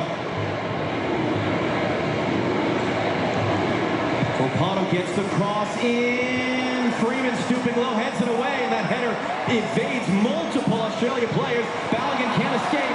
Garia gonna recycle. Richards is there to head away. Robinson trying to steer to the open side of the field for Dest. 15 minutes plus stoppage time to go. U.S. as it stands, clinching a spot in the next round. Could clinch the group stage win in Group D based on what happens later tonight between Turkey and Paraguay. Fifth and final sub in the wings for Australia. Volpato. Adams defending. Italiano. Volpato on the return, cuts it back on McKennie, sweeps it in the middle, popped in the air by Richards. Aaron Kunda rising up, bodies and limbs everywhere, it's cleared away. Yeah, I'm seeing some tired legs from the U.S. out there right now, not following their runners. They're going to hold this one to make the sub. Australia wanted to go quickly. They're also, I would imagine, going to check something in this sequence. Doctor wants an extra moment to take a look in here. So it hits his hands, but that's not a penalty. And you can see Felix Weyer, the referee to the right, he sees it pretty clearly. And the reason it's not is, look, they're both challenging for the ball. There's not an unnatural movement from his hand up to the ball. The ball doesn't move because of that. I don't think this will be anything from a handball perspective. All Okan Engsler will be replaced here. And once a sub happens, that means that that has indeed been checked and cleared. Fifth and final sub for the Socceroos, Jackson Irvine, another long-time veteran, 33-year-old, at his third World Cup. And in contact off the ball, Christian Volpato goes down. Anthony Robinson, who's on a yellow card, certainly seems unimpressed with Volpato's going to ground. And Volpato's been a nuisance since coming to the game. You see his creativity. He's a difference maker for Australia. I didn't see what happened off the ball down to our right. And that sign there says nothing in it from the referee. So that's being communicated via the VAR. So he initiates it. And then look, the left arm comes up from Robinson. And he's trying to bait Anthony Robinson into getting a yellow card. When you look at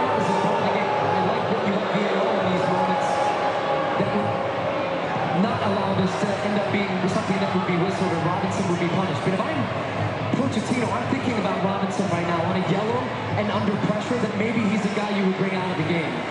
Austin Trusty and Joe Scally are prepared to enter at the next opportunity for the U.S. And they're going to set up here. This is one of the weapons they have. Alessandro Cercati has a long throw in him. And he's going to come across from one side of the field to the other to take this long throw. Everyone back to defend in the box for the United States. Got to be aware of the second ball. Comes backwards and short. O'Neal will return. Cercati blocked by Balogun. Australia corner.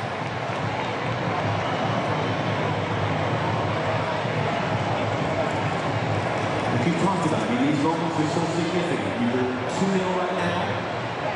Don't even let Australia get in shouting distance.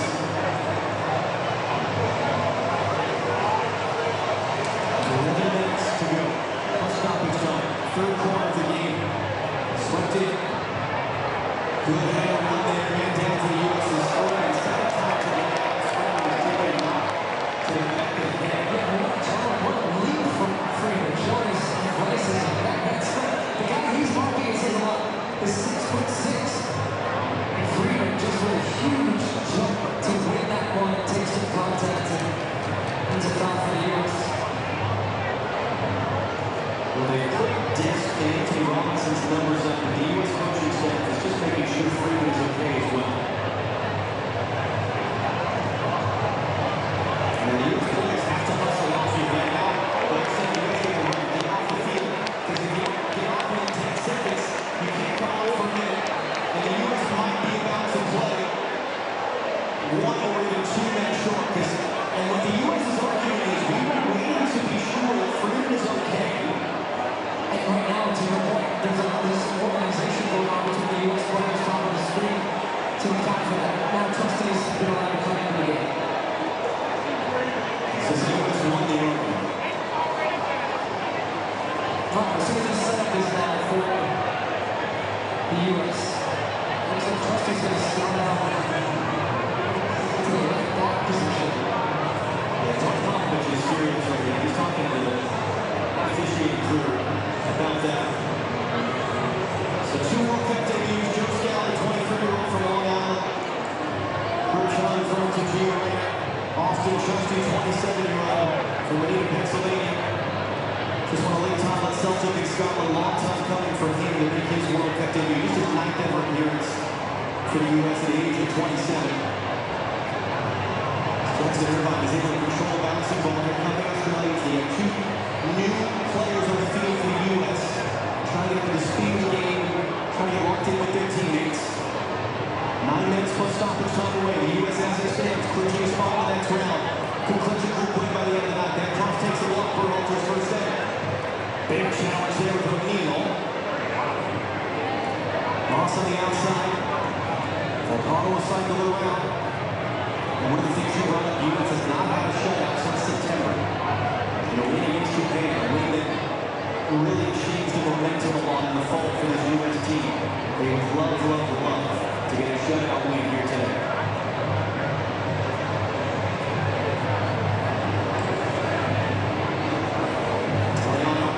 Irvine tries to sneak in. Cross by Metcalf will spin all the way through.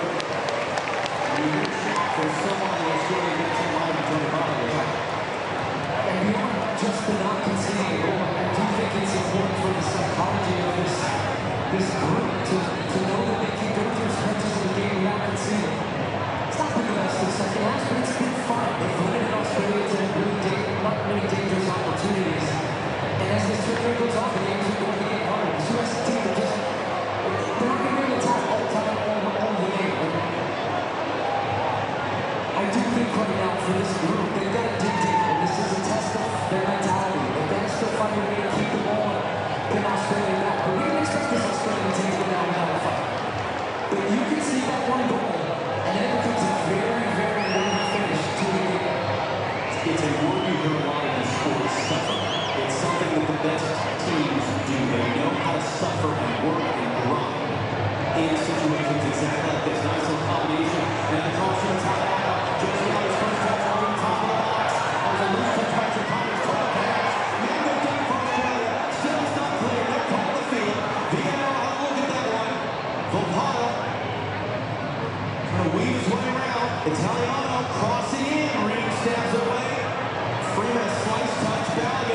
Can they deal the run? Can they just get rid of it right now?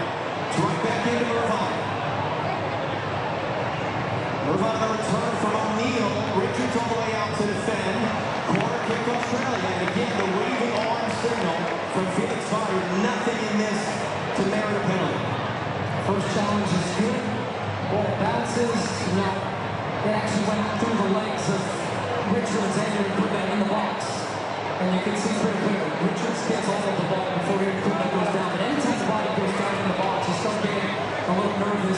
They of course going to appeal for it, but it's a corner. It's an outswinger. It's too tall for Weston McKennie. Italiano on the other side, driving to the ball line. It's a good touch off McKennie. It's in the dangerous.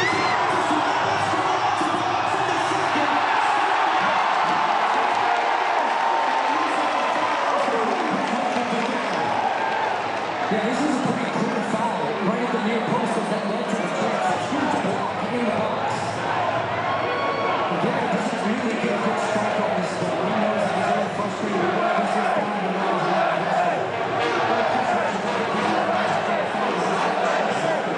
I can't hear you.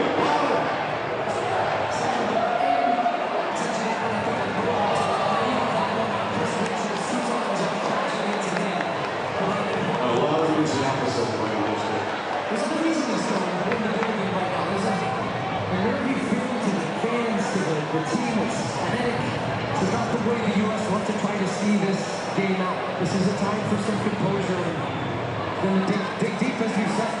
It's matching duels. It's keeping that intensity high, because the second you let that level drop is when Australia really feeds off that. You know what could really help the U.S. is get a goal. Tillman works it for Scally. Freeman's all the way on the outside. But they just haven't had as much possession in the second half. It was a lot of it in the first. Freeze just got that away from Irukunda. Very out comes McKennie. Flying header from Tyler Adams. Balogun and Sutar pushing and shoving off the ball. Balogun's got to be smart. Sutar's got his hands all over Balogun, and that is, no, it's going to go for an Australian free kick. And they're actually just going to set this up, I think, for a long set piece. They're going to send everybody up. And they're going to bring Volpato back to take it. It'll be interesting. Typically in this situation, you try to line up two setups. Position a group at the top of the screen, which is where you've got your big man and Sutar, to then head it back across to guys crashing the box on the near side. Freeman once again matched up against Sutar, who will be the target. Volpato lifting it up. Sutar heads it in, Richards clears it out. Volpato first to the loose ball. Good hard running by Balogun there to force him backwards.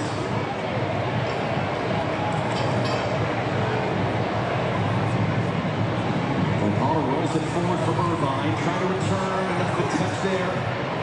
Oh, it's going to be whipped back in across. Chris Richards wins the header, second ball in his hands.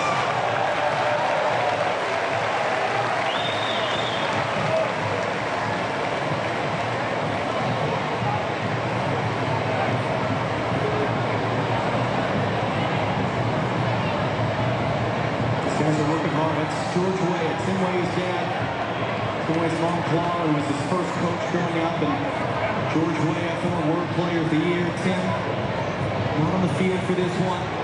Has an important role to play in this tournament, to be sure. Balogun is down hurt.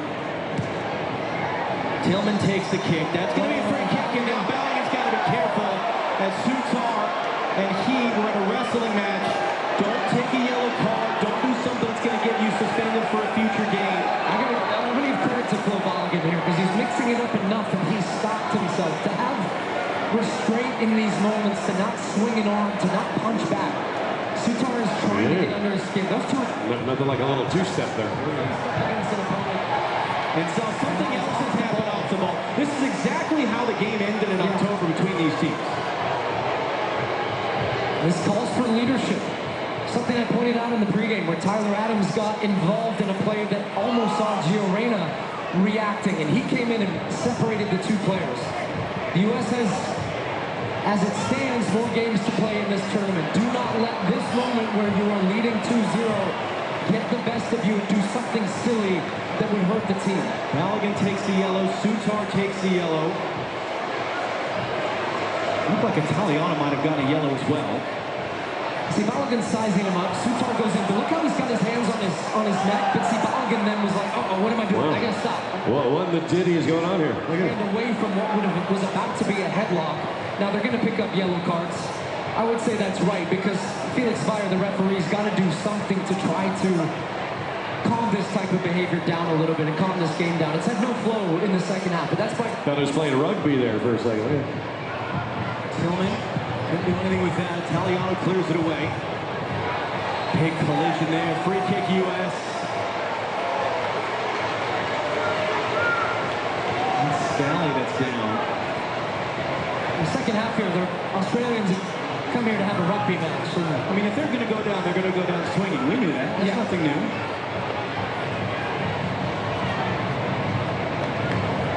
That's more Australian rules football, I would say, than rugby.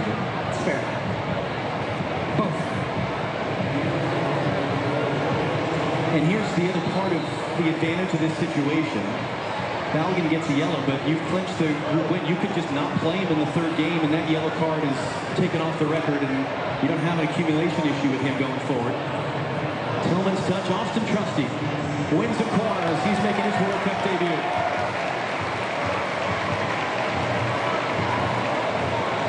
And confirmation, Italiano did get a yellow in that little sequence a moment ago as well. See how much time is going to come up here with the 3 minutes to the break. We've got a couple players banged up. Well, it seems they played this short. They might try and we're in the 90th minute. We expect 6 minutes. Yeah, it's a long time to try and keep the ball in the corner. Some conversations between Tillman and Berhalter. So yeah, they are just trying to milk some seconds off the clock. That went out for a throw-in. Classic clock killing, as one would say. They will take too much time off. Berhalter rising up to win the header. Tillman unable to get to the second ball. Berhalter just... If there's anybody who loves this type of game, it's Sebastian Berhalter. You can tell in his body language. As Australia walked the ball up 10 yards before taking the throw. Trusty takes a shove in the back. Volpato, pass one. McKenny can't get there. Trusty from behind. Aaron Cook keeps it in play. Italiano. Is there a deflection or a miss hit? That ball is 6 minutes, 6 minutes. spun out. It is out of play. It is a goal kick.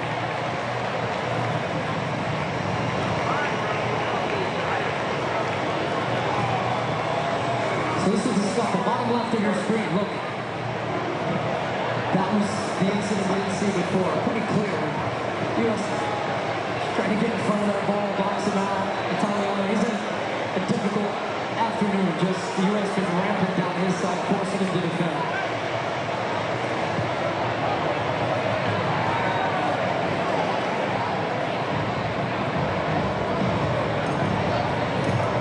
And that's how it looks.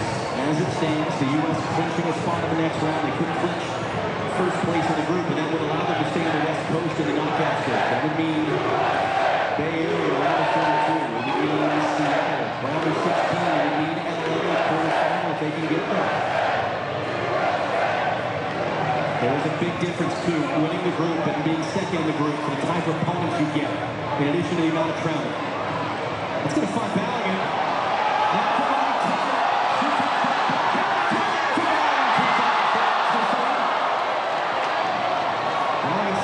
There's no one in the box for the U.S. Freeman. Berhalter for McKenny. Balogun. And not quite the right angle for Berhalter, although his block holds it in momentarily. Scally's there with a header. Aaron Kuda trying to sneak in. Draws contact off Richards. He's going to get a yellow for this. So now Chris Richards on the yellow card as well. Coming across, though, this is a smart foul. This is textbook tactical foul. Aaron Kuda with his speed. You don't want to just even open the door of doubt and just cleans him out, but in a slightly innocuous way. But the reason yellow is the referee. He actually had a little trip. He's getting stretched off right now with maybe a little bit of cramp.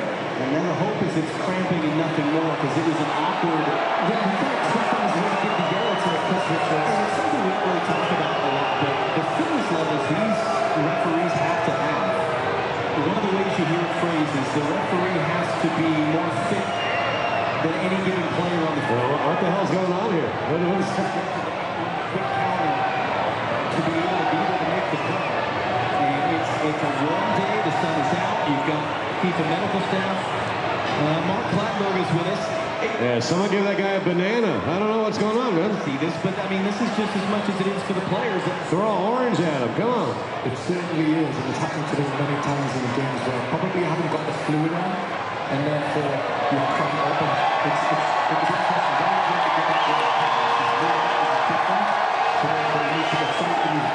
It's a hot deal. Into the conditions, and man, I've been here every day since World Cup. No one brought me one of those. The other piece of it I think is interesting. You look at these referees now. They got microphones. They've got cameras. They've got the spray. I mean, it's a lot of gear you're carting around too. It certainly is, especially now in the modern day, the amount of weekend vibes with the technology. But Felix Zayar certainly carry on. He's only got, 2 minutes plus a little bit more stoppage time to deal with. He can protect himself as long as the game's not stretched. I'm sure that the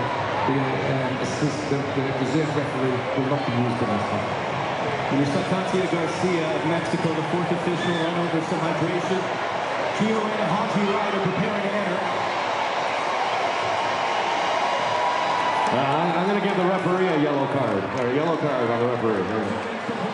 Here comes the Australian free kick off the Richards yellow card. Pops sideways. Malik Tillman is high and as far as he can boot it. And Pelican was trying to get clean out of the air.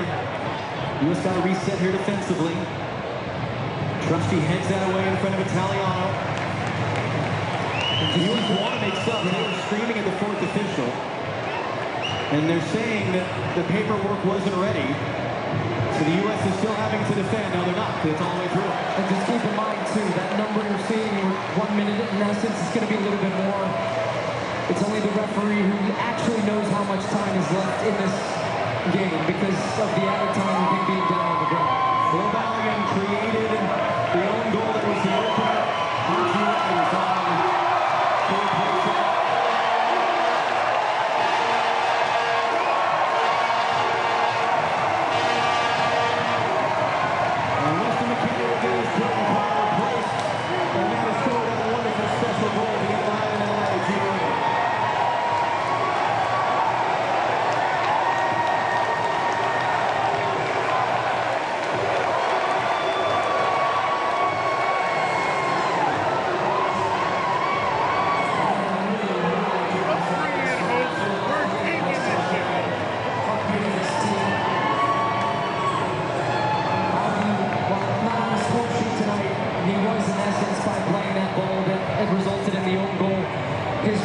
I've just said it time after time about the running of the strikers from the U.S. that really helped open up the game. They've still got a job to do, though, to finish this game off.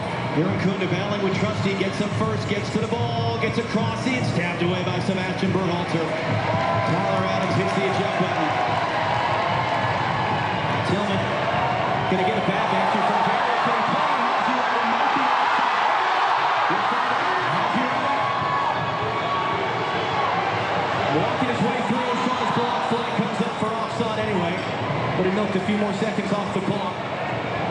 Can't be more than a few left on it still. Man, he should have just went one-on-one.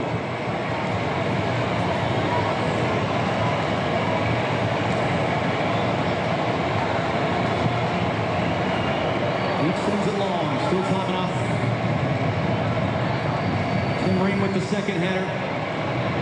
Irvine just hooks it blindly over his head. And it'll bounce all the way through.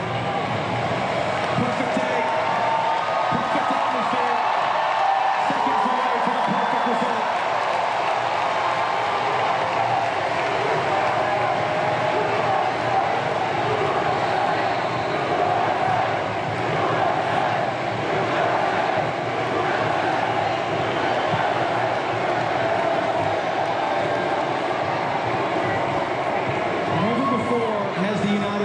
Been able to clinch a spot in the next round with one game still to go in the group stage in a World Cup. Malik Tillman got an exclamation point. Haji Ryder not going to get that. And just kind of battling Chircotti to the loose ball. That's the end.